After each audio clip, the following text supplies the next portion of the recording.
Hello, everyone, and welcome to the Jeffrey Epstein Show. I'm your host, Bobbycapucci, and this is a flashback. Look, so I've been talking about how I'm going to read articles that we had missed from the podcast. So articles from before the creation of the podcast, articles that have to do with Jeffrey Epstein that go back years and years and years. I'm going to read a whole bunch of stuff. And I've went through and I've picked out a few articles that I thought were pretty interesting just from the headlines. I'm going to do it like the Daily Drop, and I'm going to read it together with you at the same exact time, and we'll make these discoveries together. And I think this will add a lot of context to the things we're talking about now. And then what we'll be able to do is we'll be able to cross-reference the things that were being said in these articles then to the things that are being said now, and see where the evidence has led us, see how much further we are in the case, see what sort of things have evolved from their inception back in these older articles, and see where they've gone now, see if the journalists have had integrity. So I think that these flashback articles are going to be really important, and I think they'll add a lot of context. And literally, we could do one of these like every day almost. You know, that's really up to you guys. It's up to, if you guys want more content, let me know. I will give you more content, because at this point, I've dedicated pretty much all of my time personally and professionally to this case. So if you guys want more content, I am more than willing to provide it. I just don't want to, clog your download box with a bunch of my yapping if that's not what you guys are looking for. I'm already putting out 2 episodes a day, sometimes 3, but like I said, I'm always willing to add more. So send me some emails and let me know what you guys think. If you want more, I'm here to provide more content, because it's all relevant. If I was just coming on here and rattling off my opinion all day, that would be one thing. But we're actually going through and we're curating these articles, and I think that's a huge deal, because we're never going to get this on the news. The major outlets are never going to put this story into context the way we're doing it here. And I don't mean just me. I'm talking about other content creators, and I'm talking about you, the audience, who has been so interactive with this podcast. It blows me away. I wake up every day to 5, 6, 7, 8 emails, sometimes more. And the things that you folks are talking about in these emails, they're very poignant. I haven't gotten one email from somebody who I would call just way off base. Everybody has something to add. Everybody has something to, deliver in this case. And it brings my knowledge of what's going on to an even higher level. Even if you think it's a redundant article, even if you think it's something that I've read already, shoot me that email. I could not care less. I want all of those emails, because guess what? I might have missed it. I'm only human. And like I always say, I'm a one-man show. I'm doing all of this myself. I'm compiling all of this data, trying to do investigations, reading these articles, and following these leads, just like all of you. So all of the help that you folks have been giving me, it's awesome. The links of different victims of sex trafficking, because let me tell you, this whole thing has opened my eyes. I always knew that sex trafficking was a problem. I always knew that there was an issue with it. I live in Las Vegas. I see it. It's a pretty rampant thing going on here in Las Vegas. You see these girls, and that a lot of them are, they're doing this against their will or because they have no other choice, right? Now, don't get me wrong. That's not all prostitution. And I'm not even saying that I think prostitution is bad per se. I think like anything else, if it's going to be in society, right? We all know that prohibition does not work. So in that case, we should regulate it and at least provide some protections for these girls, sort of like they have in these cat houses here in Nevada. And again, I'm not saying that I'm here championing. I'm not a champion for that kind of thing. But at the same time, I believe that consenting adults should be able to do whatever they want. And if a woman decides that that's the type of work she wants to do and she's not being coerced into it, who am I to tell somebody what to do with their body or their life? That's certainly not my MO. And I'll never be the type of person to shout from a mountaintop, oh, that's bad, that's morally unacceptable. As long as it's between two consenting adults, it's really not my business. But I think that the whole sex trafficking thing was something that I never really paid attention to that like I should have. I didn't give it the enough thoughtful research into the subject. It was always on the periphery for me because, my whole entire thing was Near East policy before I got into this Jeffrey Epstein case. What was going on in the Middle East, the centuries of warfare, et cetera, the history of the region, the geopolitical temperature of the region. That was what I was interested in, and that's where my course of study was intellectually. But I have completely abandoned everything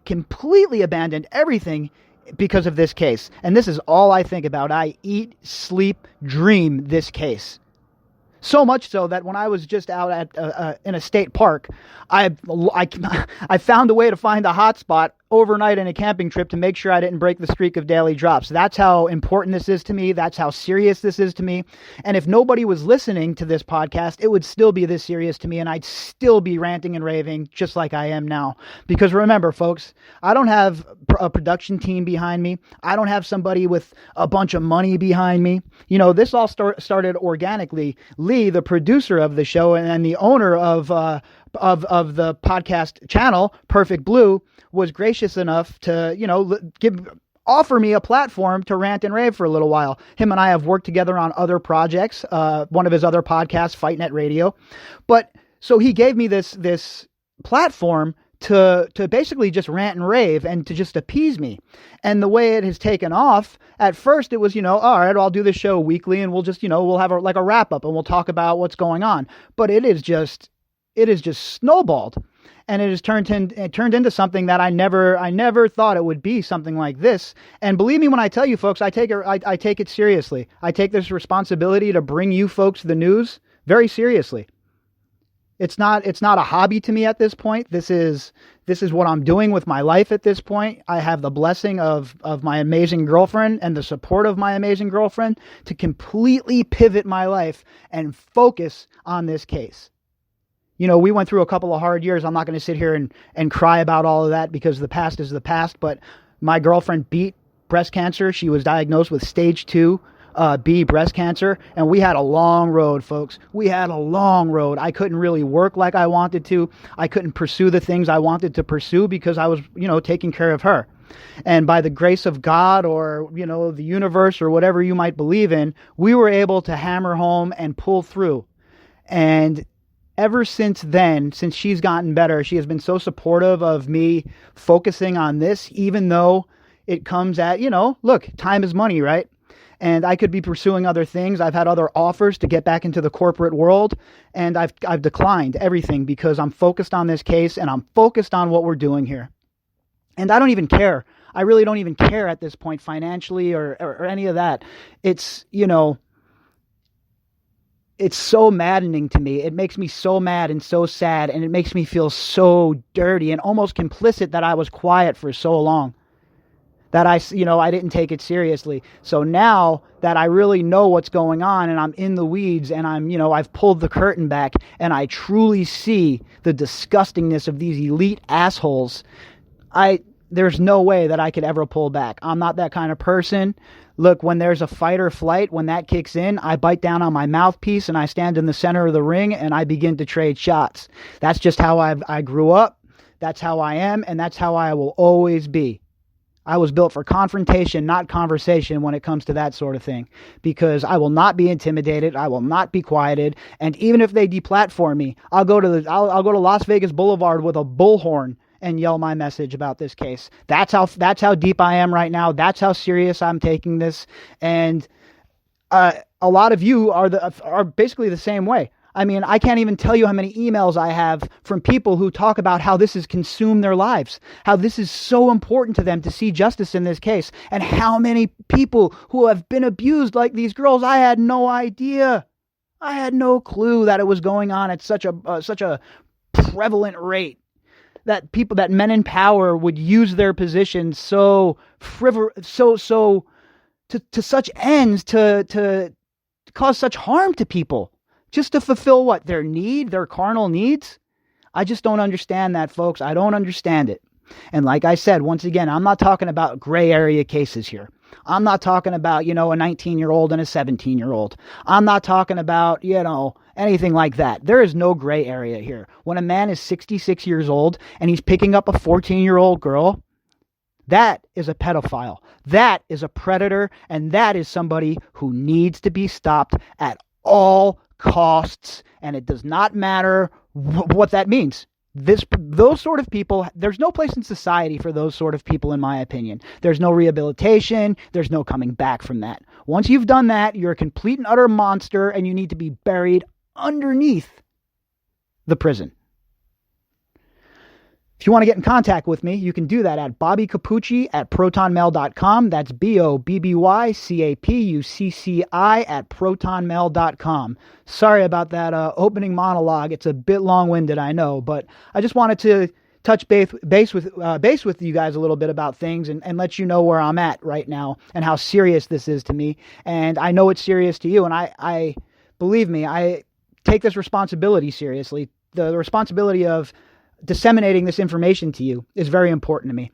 And I just, I don't know, it sounds cheesy and all, but I can't even begin to thank you guys for the support. The amount of downloads I have is just absolutely amazing. I'm just some knucklehead, I'm just some knucklehead who has a big fat mouth. That's all it is. It's not like, I'm certainly not smarter than most of you who've sent me emails. That's for sure. From the emails I see. Right? Don't get me wrong. I'm pretty sharp guy, but there's some people out there that they just blow my mind with the way they can piece things together. And all of us working together, forget it. These people stand no chance. And I hope that the rest of these trafficking rings are taking note. Because remember, 2020, that's the year that the predator turns into the prey. All right, so let's hop into this article, the long-awaited flashback, the debut episode of the flashback, folks. This article is from The Guardian, and it is from Saturday, January 10th, 2015. It is 4 years old. The headline, Jeffrey Epstein, inside the decade of scandal entangling Prince Andrew. How a telephone call set off a cascade of FBI investigations, secret plea deals, and lawsuits from Palm Beach, Florida to Buckingham Palace as questions resurface over whether the disgraced financier used his wealth and power to elude justice. Now you see already what a new story 4 years brings? Will questions resurface? Oh, I think they've resurfaced, folks. I think we're there. The desperate woman who telephoned Detective Michelle Pagan of the Palm Beach police declined to give her name and would not leave a callback number. But she had some information that she had to tell someone. Her stepdaughter, a 14-year-old pupil at Royal Palm Beach High School, had told a friend that she'd had sex with a middle-aged man who gave her money. The man was said to have a long face and bushy eyebrows, and he lived in a big house at the end of a dead-end street. It sounds like a bad guy from a movie right away, right? It sounds like a killer from a horror movie right away, right out of the jump. What is this, Nightmare on Elm Street? It was Freddy's place? His name was Jeff. A teacher found $300 in the 14-year-old's purse. Right there, that's the MO. We all know $200, $300 to come over and air quote, give him a massage. That call to police, made 10 years ago this March, soon led Florida detectives to 358 Brio Way, a mansion owned by Jeffrey Epstein, one of America's wealthiest hedge fund tycoons. I don't know about that if he's only worth $577 million, right? Isn't that the narrative? We all know he's worth more. What did he have stashed offshore? Just like his buddy Prince Handsy Andy, they were hip deep in not only their sex crimes, but their financial crimes as well. A decade later, the cascade of FBI investigations, secret plea deals, and lawsuits which followed that telephone call would be felt 4,000 miles away, behind the gates of Buckingham Palace. The connecting thread was Epstein, now 61, guess 65 now, a convicted sex offender and one-time friend of Prince Andrew, the Duke of York. Not a one-time friend. The allegation that Epstein forced another of his teenage victims into sexual encounters with Andrew on 3 separate occasions. The accusation contained in a court filing first reported by The Guardian and Politico has become headline news across the world this week, even as it was forcefully and repeatedly denied by the palace. So in 2015, they knew all of this in the palace. But did they tell him he has to step down from his positions? No. Did they take away his titles? No. Did the Queen cancel his birthday party? No. Did Andrew stop talking to Ghislaine Maxwell? No. And here we are. If they would have stopped it in 2015, how many girls would have been protected, folks? Ask yourselves that. There is no suggestion Andrew ever encountered the 14-year-old referred to in there is no suggestion Andrew ever encountered the 14-year-old referred to in police incident reports as SG, whose stepmothers called to the police triggered the initial investigation into Epstein in 2005. SG told detectives that Epstein had made her remove her clothes and give him a massage while he masturbated, according to a police report. Right on his MO. So far, bang on. Within weeks, the FBI was listening to Epstein's calls, rifling through his trash, and searching for other potential victims. They eventually identified around 40. Around 40 victims, folks. Assistant U.S. Attorney Anne-Marie Villafana relayed a summary of the investigation to Epstein's counsel in a letter in 2007. Mr. Epstein, through his assistants, would recruit underage females. Hold on, back up. His assistants, remember. It's not just Ghislaine Maxwell. Let's remember, she's the face of this, and she's definitely our she's our white whale, but she is not the only woman involved in this. Would recruit underage females to travel to his home in Palm Beach to engage in lewd conduct in exchange for money.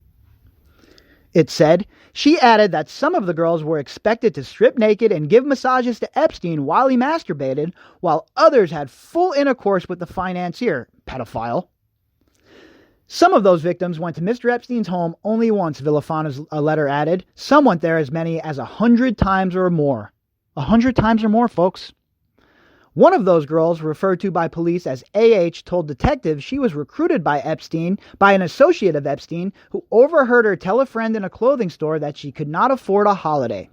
She claimed the erotic massages also led to Epstein asking her to engage sexually with an Eastern European woman, Nadia Marchenkova, a female member of his entourage, allegedly bought from her parents in Eastern Europe as a teenager while he watched. So I'm on record about Nadia. I really don't know how to take her. I know that she is definitely one of the girls that helped him with the abuse. But if she was purchased as a child, like the rumor says, and given to Epstein as a child and groomed from childhood, I don't know how responsible I can hold her. She has to serve some time if she's, found guilty. But I think that she probably needs some mental help, right? She definitely needs some resources to work out her own issues as well. Because, boy, she must have had a rough life too. AH told detectives of her reluctance to go further than erotic massages with Epstein, who she said gave her $1,000 and a car. However, she recounted one incident during which Epstein bent me over the table and put himself in me. Oh, God, how disgusting, dude. Without her permission. AH said Epstein stopped after she screamed no, but she was so sore after the incident that she had difficulty walking to her car. This is a 14-year-old girl, guys. 14 years old, and this is what... he sees a 14-year-old, and this is what he thinks. I'm so glad he's dead. I am so glad he's dead. I wish he would have had to, stand trial and receive justice, but I am glad he's dead. This guy's such a sick bastard. When police eventually raided Epstein's mansion, they discovered one of AH's high school transcripts along with a container of peach-flavored Joy Jelly lubricant and Amazon receipts for explicit books such as Slavecraft, Roadmap for Erotic Servitude Principles. This was like a cult. He was like Keith Raniere, and Ghislaine Maxwell was his Allison Mack, except to the 10th degree, obviously. There were dozens of stories from potential victims like AH and SG. An attorney who advised Epstein at the time said prosecutors did not believe AH to be credible, but the accounts from around 40 Florida girls who said they were molested by Epstein were numerous and overlapping. So 40 girls, right? And he only gets the 13 months? I mean, really, guys? Really? Despite this, the U.S. government eventually agreed to allow Epstein to plead guilty to just one count of soliciting prostitution from an underage girl under Florida state law. In the end, he served just 13 months of an 18-month jail sentence. And we all know the state is nowhere near as capable of hammering you as the feds are. So why'd they kick it to the state? Ask yourselves that as well. Who has the power to make them kick this case from the federal level back to the state level? I'll give you a hint. 3 letters, scumbags, involved in all sorts of scummy activity. You know where I'm going with this. The circumstances that led up to the secret plea agreement have proved an enduring controversy. Epstein agreed not to contest civil claims brought by the 40 women identified by the FBI, but escaped a prosecution that could have seen him jailed for the rest of his life. Prosecutors agreed not to bring far more serious federal charges against Epstein and not to charge potential co-conspirators, including Marchenkova and 3 other named individuals. Clearly, prosecutors had questions about the credibility of some of the teenage witnesses, doubts that were exacerbated when Epstein's lawyers and private investigators dug up dirt on their MySpace and Facebook pages. So there you have it, folks. Your Facebook page and your MySpace page is enough to provide these people with enough cover to get away with molesting you. That's the kind of society we live in. That's not the kind of society I want to live in, though. You? I know you don't want to live in that society. The 2-tier justice system must be destroyed, broken at its very core. Yet Michael Ryder, the former Palm Beach police chief, believed Epstein had received very unusual treatment in the deal, negotiated between officials in the U.S. Department of Justice and a fleet of the best lawyers money could buy, anchored by Alan Dershowitz. All right? Dershowitz. In a 6-year legal battle, which is still ongoing, lawyers for some of those victims are challenging the plea agreement, which they say was negotiated without their knowledge and therefore violated their rights as victims. Not saying that's the law. They definitely had their rights violated, but nobody gives a shit. Nobody cares if you're the small man or the small woman. Nobody cares about the guy that gets up every morning at 5 a.m., straps his tool belt on, and goes to work to feed his family. That's the forgotten man and the forgotten woman. Remember, the smallest minority is the individual, folks. If we don't respect the individual, how can we respect the collective? At the very least, documents released through litigation suggest prosecutors cooperated with Epstein's lawyers to keep the deal under wraps. Complicit enablers, they should be held accountable as well. Using her personal Gmail account, for example, Villafana proposed to one of Epstein's lawyers that they could file associated legal papers in a different jurisdiction, a move she said will hopefully cut the press coverage significantly. Villafana declined to comment on that email this week. Yeah, I bet she did. She went on to win a bunch of awards as well, folks. It's such a joke. What they do is they go to these stupid award shows or whatever the hell they have, and they pat each other on the back for a job well done. Meanwhile, shit goes wrong and they investigate themselves. And what happens? Oh, there was nothing wrong. It was 2 low-level employees fell asleep. They're going to jail. Nobody else is in trouble, though. That's really basically what it sounds like. Epstein's adversaries have long suspected that the hedge fund manager, pedophile, somehow used his influence to lobby for a sweetheart deal with prosecutors that protected him and his associates from serving significant jail time. Yeah, no shit. Lobbied? He went to his handlers in Tel Aviv or wherever they are, and they decided that they'd lobby on his behalf. So they came to the Americans through whatever channels they had to come through, and our scumbag intelligence agencies put the thumb on the prosecutors and told them, look, hands off. This dude's intelligence, bro, all right? Step back. Take it easy. We need him to keep his blackmail operation going so we can get rich, bro. How are we going to, run our illegal operations in South America? Sorry, I'm fired up right now. No evidence has been publicly unearthed to substantiate that theory, although Epstein's private contacts book, seized by police, leaves no doubt he was once supremely well connected.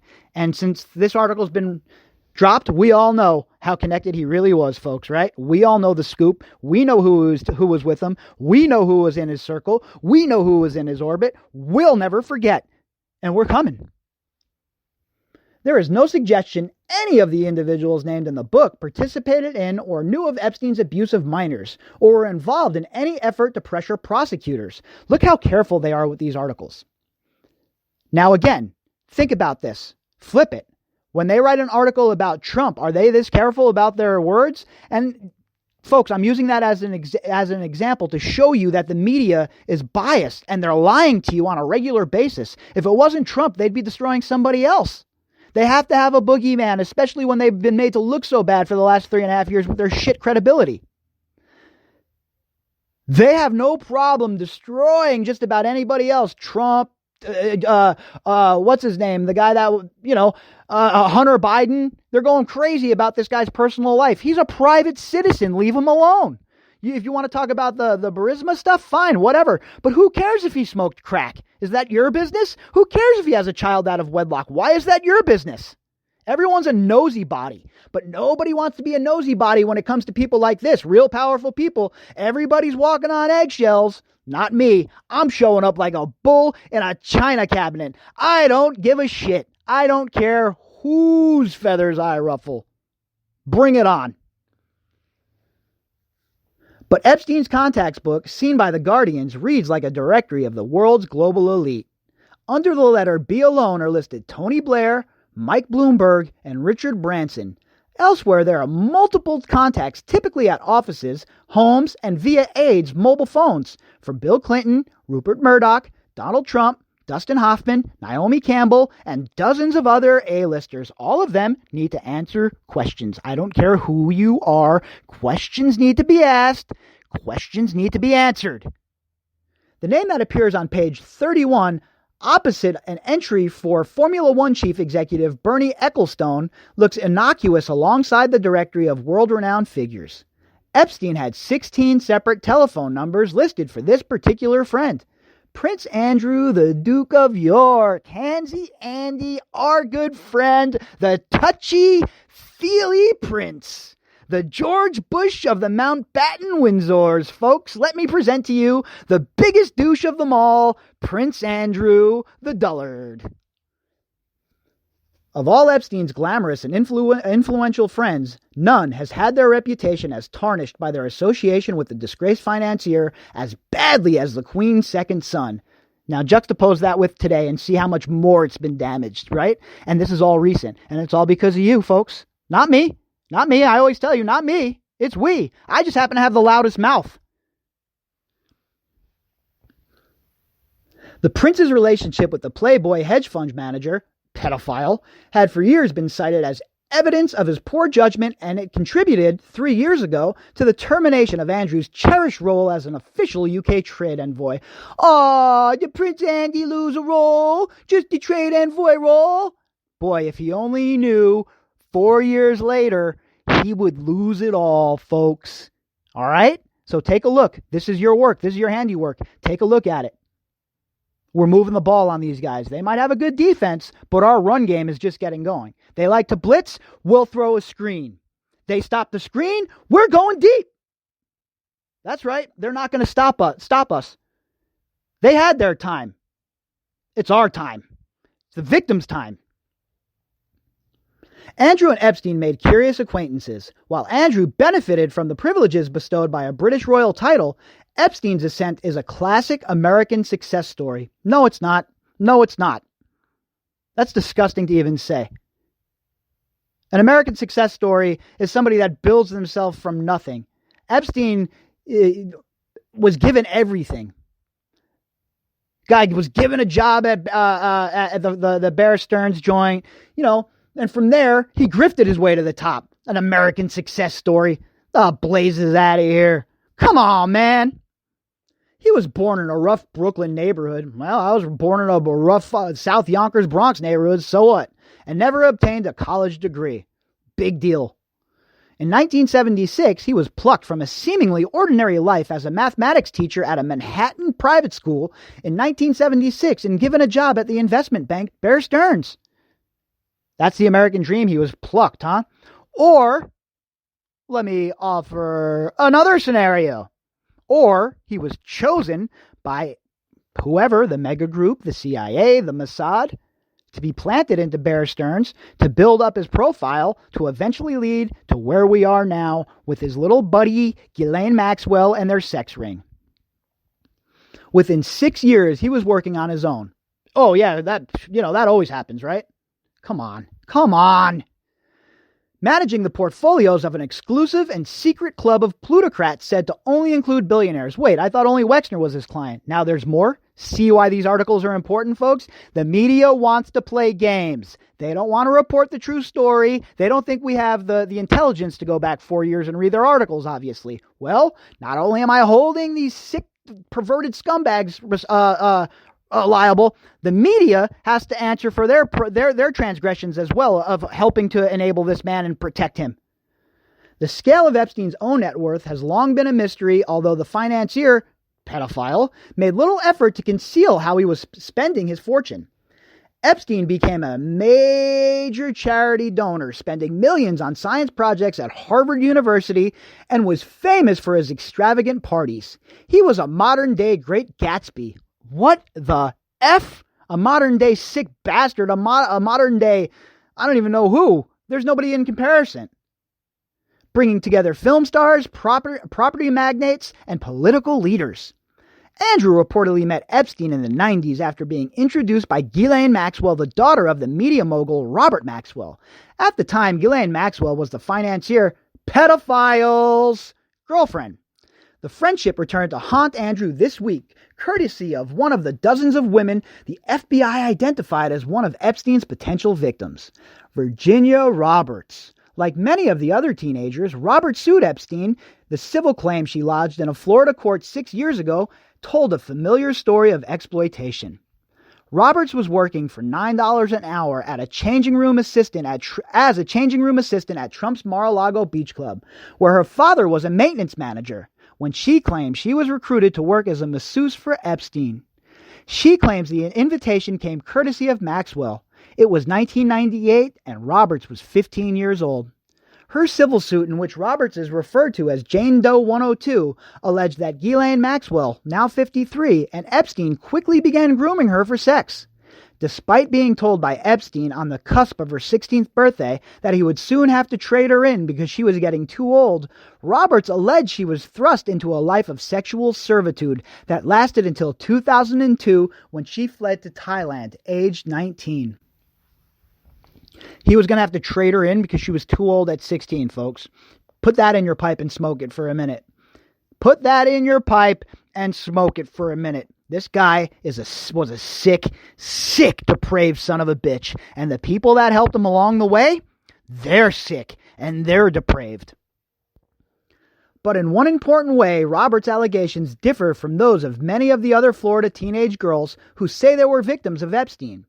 Her lawsuit states that she was co-opted into Epstein's inner circle, flown by private jet to his ranch in New Mexico, his Caribbean island, and his 51,000 square foot mansion in New York, reputedly the largest residence in Manhattan. During the 4 years, she claimed to have been a fixture in Epstein's hedonistic world. She claimed she saw Epstein and his close associates abuse women from across the world, including 3 French 12-year-olds, 12 years old, who she alleged were sent to him as a birthday present. That lawsuit did not identify any alleged perpetrators other than Maxwell and Epstein. Supposedly, those girls were sent by Jean-Luc Brunel, who we talked about earlier today, another sick son of a bitch. But Roberts' lawsuit did imply there was more to her story. One elliptical reference alleged that Epstein required her to be sexually exploited by politicians, academics, businessmen. These men were described in the document as Epstein's adult male peers, including royalty. Epstein and Roberts settled the lawsuit out of court, with Epstein paying Roberts, just as he had paid a series of other girls who were suing him, an undisclosed sum in compensation.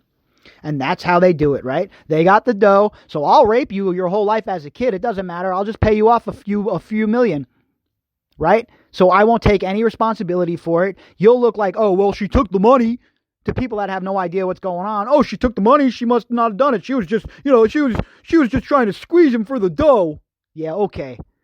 In some cases, that's definitely true. There's no doubt, but not in this case. There's so much evidence here. Her cryptic allegations about royalty may never have been clarified were it not for the 13-page document submitted to Florida's Southern District last week. That court filing related to the long-running lawsuit in which lawyers for some of the victims are challenging Epstein's controversial plea deal. It was being brought by 2 women, Jane Doe 1 and Jane Doe 2. Roberts' lawyers wanted her and another woman listed as Jane Doe 3 and Jane Doe 4 to be added as new plaintiffs. The document briefly argued the case and summarized the 2 women's allegations.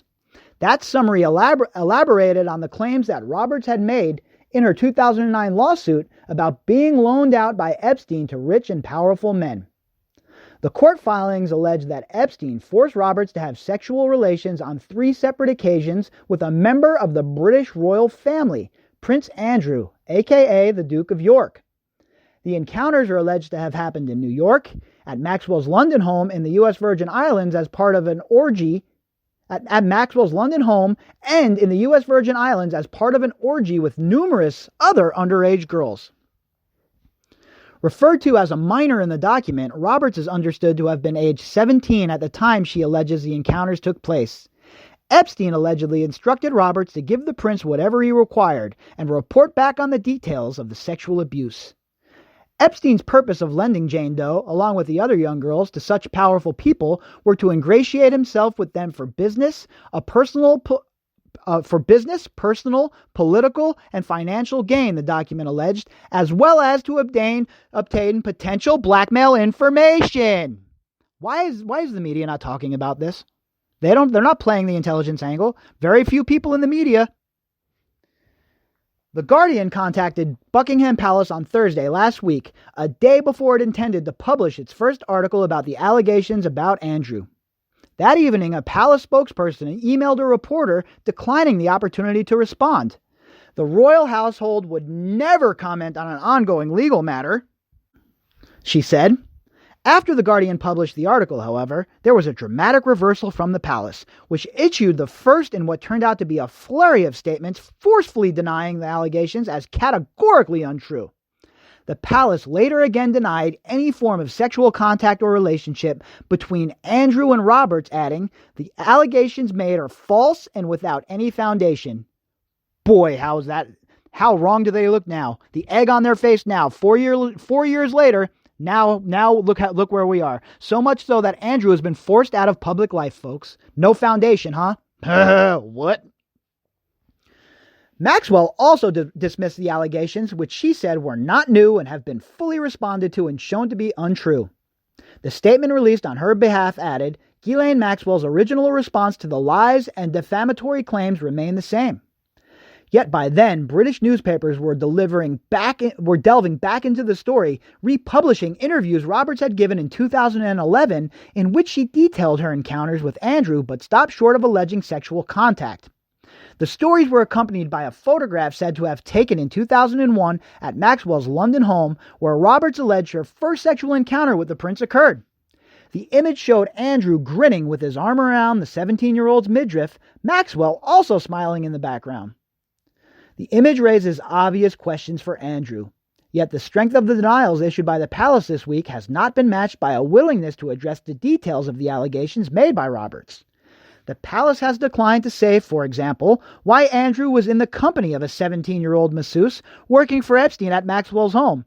Good question. Why you even there, bro? Why do you need a 17-year-old masseuse? Why do you need Epstein to provide one for you? You have all the money in the whole entire goddamn world. You have all the servants in the world. Send one of your boys to go get you a real masseuse if you need a massage. If you need something else, I hear Amsterdam's a fine place to do it there, Prince. The palace also refuses to answer questions about Andrew's friendship with Epstein or confirm the several occasions the two men appear to have partied together. Those reported encounters between Epstein and Andrew, some of which appear to be corroborated by flight logs for Epstein's private planes, which have been reviewed by The Guardian, stretch back more than a decade, and by other girls, and by pilots now, and by workers at these places. How much more evidence do we need? What do we need, videotape of it happening? Oh, I'm sure that's there too, right? Where's that evidence? They included parties at Windsor Castle in Sandringham, the Queen's Norfolk estate, an exclusive dinner in Saint-Tropez, and a holiday in Thailand when Andrew was pictured on a yacht surrounded by topless women. But he doesn't like public displays of affection, folks. Not Andrew. He never does anything like that. That's not the kit he wears when he's around town. The kit he wears when he's around town. I would like to have a long talk with this dude. Indeed, the palace has never offered a public explanation for Andrew's most controversial meeting with Epstein, which occurred in New York in 2011. That was 2 years after Epstein had been released from prison. He was, by then, a registered sex offender, and though some celebrities were still willing to be seen with him, George Stephanopoulos, he'd been abandoned by many of the most influential figures he previously called his friends, at least in public eye. Who knows what was going on behind the scenes? Andrew's face-to-face meeting with Epstein might have remained secret had the pair not decided to go for a stroll in Central Park, where they were photographed by a tabloid newspaper. Aw, the lovebirds had to have a little stroll. Were you talking about your crimes? Handy Andy? Were you worried about Virginia Roberts? Handy Andy? Were you worried what she was going to say? Or what your buddy here had blackmail with sort of dirty hat on you, so you had to fly all the way across the ocean to break up with him? Nobody believes you. Nobody believes you. The lions in the Serengeti don't believe you. The cheetahs don't believe you. The apes don't believe you. The rhinos don't believe you. Sperm whales don't believe you. Nobody believes you, human or otherwise. In the days since Robert's allegations were made public, pressure has mounted on Andrew to provide a more detailed explanation of the extent and nature of his friendship with Epstein. Now, mind you, folks, this is 4 years ago, and here we are. He's never given a detailed anything. That is partly because of the strategy adopted by another prominent figure, Harvard lawyer Alan Dershowitz, who faced similar accusations from Roberts in the same court filing. Look, come on, Dershowitz didn't even take his underwear off, folks. How can we blame him for that? Come on. I didn't even take my underwear off. There, I'm Alan Dershowitz. Bah! Man, shut up. Dershowitz's denials were just as emphatic as those emanating from the palace, but they were also considerably more detailed.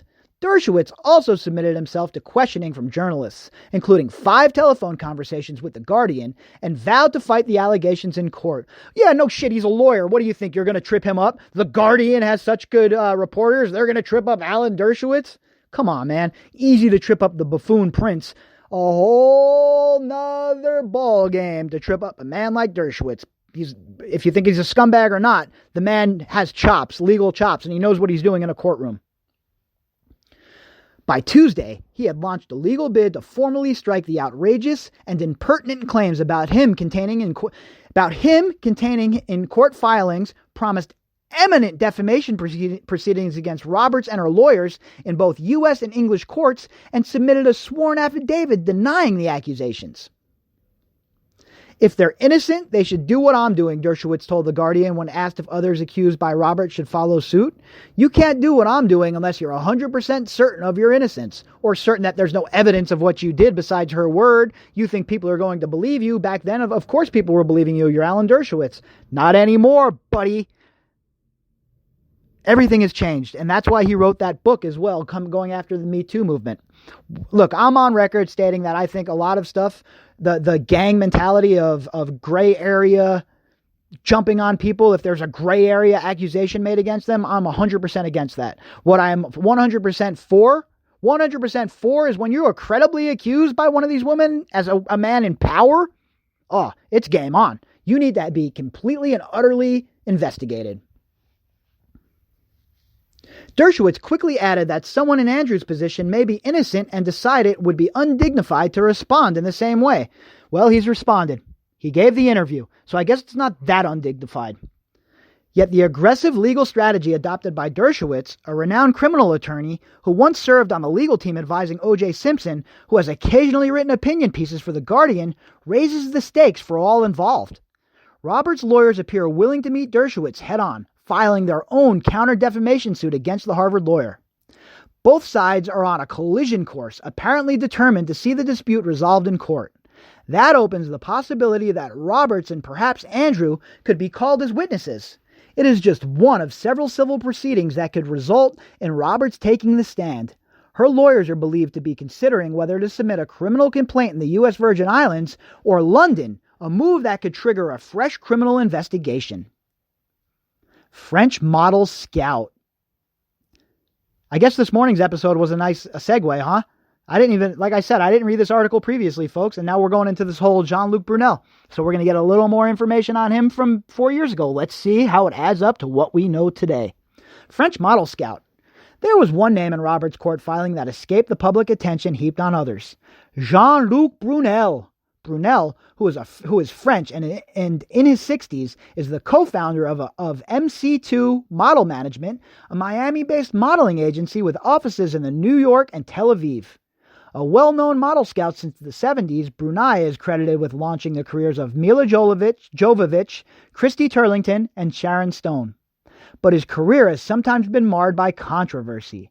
A CBS 60 Minutes documentary once accused Brunel of sexually exploiting young women, and allegations he denied.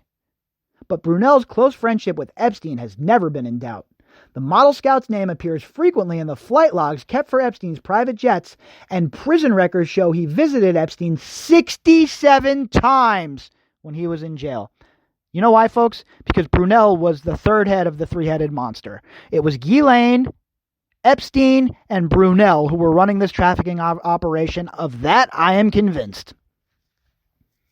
The December 30th court filings relaying Robert's allegations, however, went further than innuendo that has occasionally surrounded Brunel's friendship with Epstein.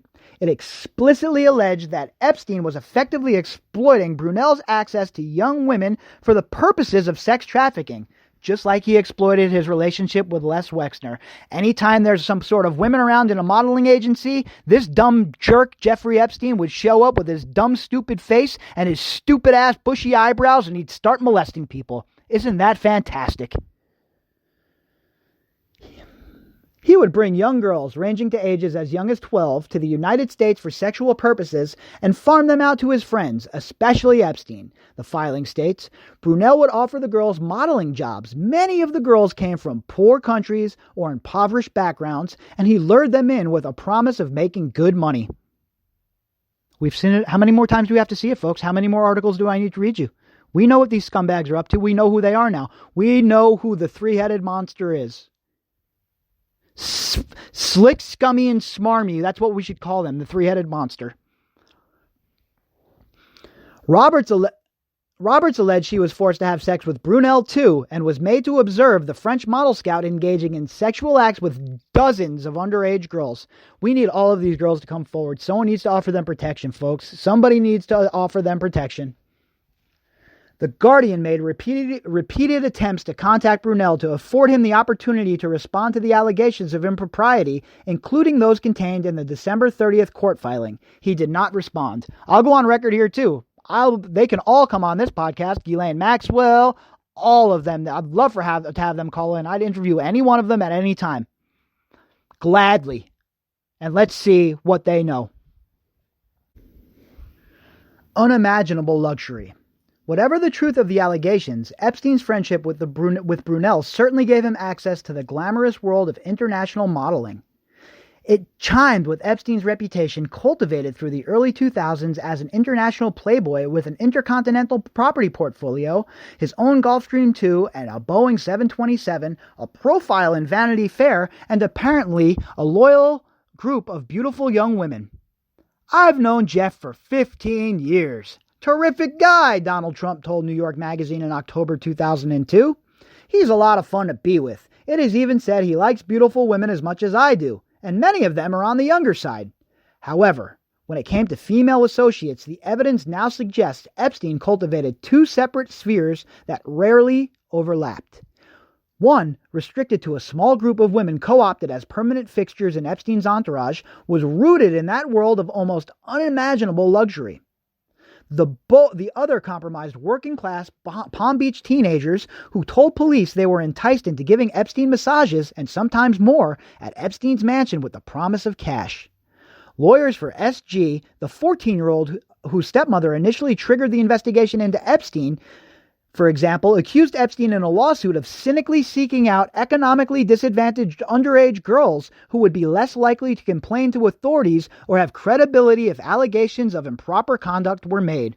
That's exactly what he did. That's not an allegation. That is exactly what Epstein did. That is how his handlers laid out the blueprint, folks.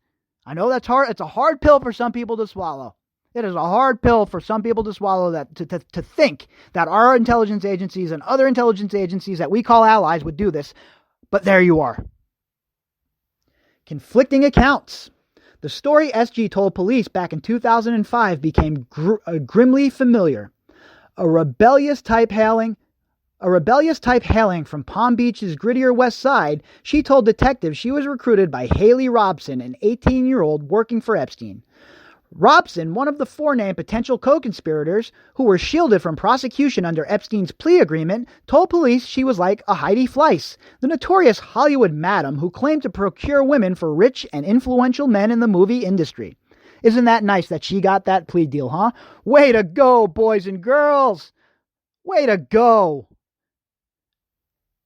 Teenagers told police that after being transported to the mansion by Robson, they were met by another aide, Sarah Kellen Vickers, Brian Vickers' wife, another named potential co-conspirator in the plea deal. A chef would often make them something to eat. Then, after being led by Kellen past walls adorned by pictures of naked women, they would arrive at an upstairs room where paid-for massages would allegedly descend into sexual abuse. Reached on the telephone this week, Robson declined to discuss what she called all the Epstein stuff. I've moved past all of that, she said. I have a child now. I'm not interested in speaking about it. Yeah, well, how would you feel if it was your child there, Robson? You sicko. Guy Fronston, an attorney for Epstein, told police during the 2005 investigation that there had been a horrible misunderstanding. His client was simply passionate about massages, Fronston said, pointing to a $100,000 donation to Florida State Ballet to pay for massage therapy. The massages are therapeutic and spiritually sound for him, Fronston said. That is why he has had so many massages. Yeah, okay, we all know what massages were for Epstein. That explanation stood in contrast to the account of Alfredo Rodriguez, a former housekeeper at the Palm Beach mansion, who told police that he felt there was a lot more going on than just massages, given the cleanup operation that typically awaited him afterwards. Rodriguez's credibility as a witness was undermined after he was convicted for trying to sell a stolen copy of Epstein's contact book to lawyers for some of the young girls. It was, huh? His credibility was undermined to who? Not to me. He stole that book because he was trying to get the information out there. Why shouldn't he make $1 or $2 on it? Prior to that, he had described Epstein's guests as very young and explained how he was ordered to keep at least $2,000 in cash on him at all times to pay for Epstein's twice-daily massages. He felt like a human ATM, he told police. Rodriguez said he once had to deliver a dozen roses to AG at school. Wow. Wow, wow, wow. So there should be some record of that, right? Somebody should look into that. Epstein showed a different level of reward to the few who were permitted access to his inner circle. If Robert's allegations are to be believed, they're to be believed, all of them, by the way, she was one of them. Another was Johanna Schoberg, who alleges she was also recruited by Maxwell when she was a student in Palm Beach and became captivated by the luxurious lifestyle. I made a pact with the devil in exchange for excitement and glamour, Schoberg told an interviewer in 2007. Like Roberts, Schoberg spoke of being persuaded to progress from a routine massage to more intimate activity. She said Epstein flew her to the Caribbean retreat, advising there would be sex stuff going on. Schoberg, who was already in her early 20s and has said she was surprised at allegations involving Epstein and underage girls, later visited his New York mansion. I didn't grow up poor, she said, but I realized there was more money than I could ever have imagined. Epstein's flight logs show that he took frequent trips to the island with name girls such as Roberts and Schoberg. According to one account provided by Roberts, Schoberg was present during her second encounter with Andrew in New York. Roberts and Schoberg are both crucial witnesses in the whole saga. The pair are among the very few alleged Palm Beach victims to cross over into Epstein's otherworld, a place where his chosen women were ferried around the world in the company of presidents and princes. Wow, isn't that nice? Isn't that nice, the company he keeps? Schoberg, now 35 and running a beauty salon, declined this week to talk further about her experiences. Well, we know she's talking now. She's the one that said that the prince groped her. Roberts is now 30, a mother of 3, and married. Since the contents of her lawyer's court filings were made public last week, she is believed to have gone into hiding in Colorado. She has to go into hiding? No, these scumbags should go into hiding. Her only public statement about the affair was one where she issued to The Guardian after Maxwell, Dershowitz, and Andrew issued their denials. I am looking forward to vindicating my rights as an innocent victim and pursuing all available recourse, she said. I am not going to be bullied back into silence. Amen, sister. You are not going to be bullied back into silence. Not this time. Not now. you have a whole army mobilized behind you. We're all right here, ready to go, and we believe you. All right? These allegations could not be more credible. Going all the way back to 2015, and in this our first edition of the flashback, you see exactly what's going on, and you can contrast that with what's going on right now in these articles. So I hope everybody found this segment useful. I hope that going forward we find these segments useful. And like I said, if you want more content, let me know. I will provide more content if that is what you folks want. I am ready, I am willing, and I am standing by to do even more. So it's up to you folks. Send me those emails. If you want content, send me emails. The email address is bobbycapucci@protonmail.com. That's BOBBYCAPUCCI@protonmail.com. If you would like to support the show, you can do that by clicking the GoFundMe link inside the description box. All right, folks, I will be back later on with the daily drop. It'll be a little later than usual tonight because I am watching UFC. There's 3 title fights. I have to give myself a little bit of escape from this crazy madness of a case, or I'd be perpetually pissed off like I am right now after reading this. All right, everybody, enjoy your Saturday, and I will be back later on to touch base with all of you. Again, thank you so much for all of your support. Everybody who has donated so far to the GoFundMe, everybody who has just given me your time, which is your most valuable asset, everybody who shared the podcast with their friends, everybody who has emailed me, everybody who has just listened, and you're the silent listener. That's cool too. I'm thankful to have you all here, and my promise to you is to see this through to the very end. That is exactly what I will do, and I will follow the evidence wherever it leads us. Because the year 2020, folks, do I have to say it? You all know what time it is, right? We're turning predators into prey.